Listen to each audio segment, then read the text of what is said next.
My name is Wendy Yeager-Hyman. I'm the Executive Director of the Woodhull Institute for Ethical Leadership. Woodhull is an organization that's dedicated to ensuring that all women can obtain the practical skills that they need to succeed regardless of the path that they choose in life. This 16-week program is made possible through the generous support of Dove's campaign for Real Beauty. Dove has made a sincere commitment to the total woman and her self-esteem. The Woodhull experience will allow you to begin to investigate your authentic voice. You will learn the skills that are necessary to go out and advocate for the things that are truly important to you. You'll learn how to speak in public, whether it's in a classroom or a boardroom. You will learn the strategies that you need to secure your financial future and the tactics to negotiate for what you truly deserve. Enjoy the journey. Dove and Woodhull welcome you to this session on negotiation, presented by attorney and founder of the negotiation company, Susan Cain. I'm so thrilled to be here with you today because I have so much that I want to share with you about the art of negotiation. For a long time now, this has been a mission for me, a real mission to train women negotiators. And the reason for that mission is that all the statistics out there, all the studies out there show that we are not negotiating nearly as much as men are.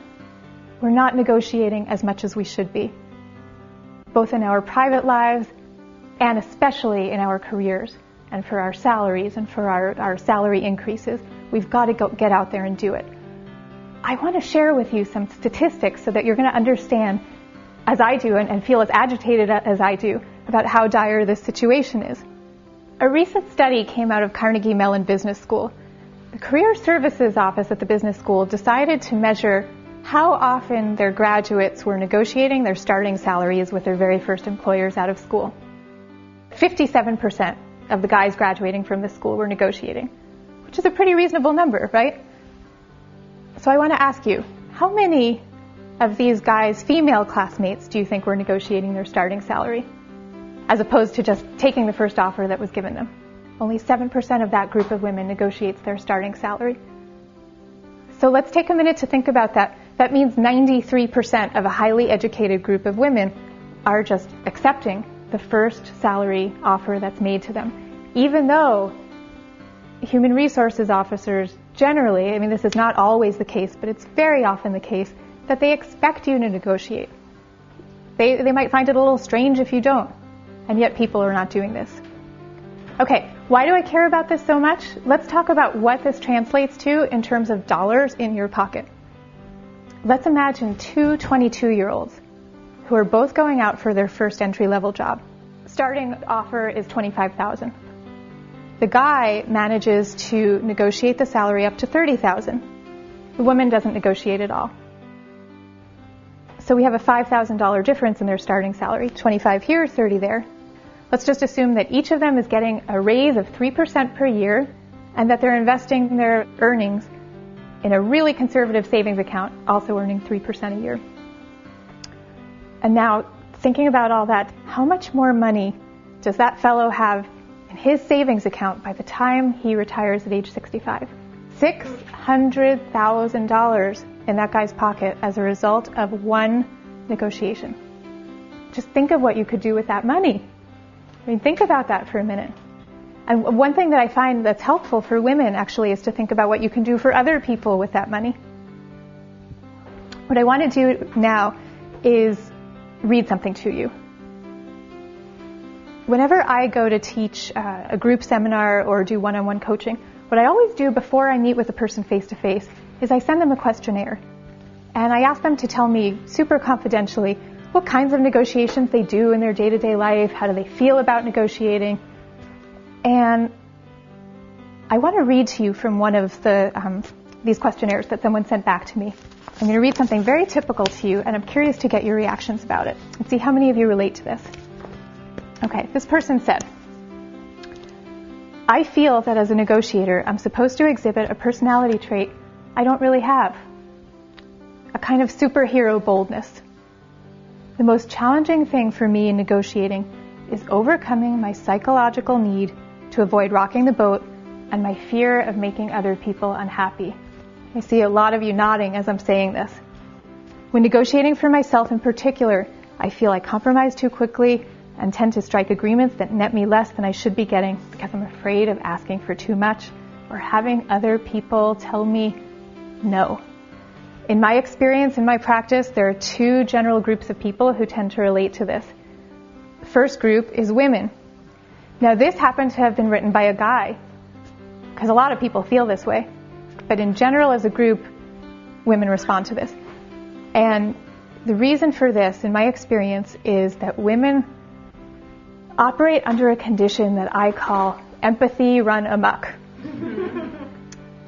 So empathy run amok is exactly what it sounds like. It's when we are so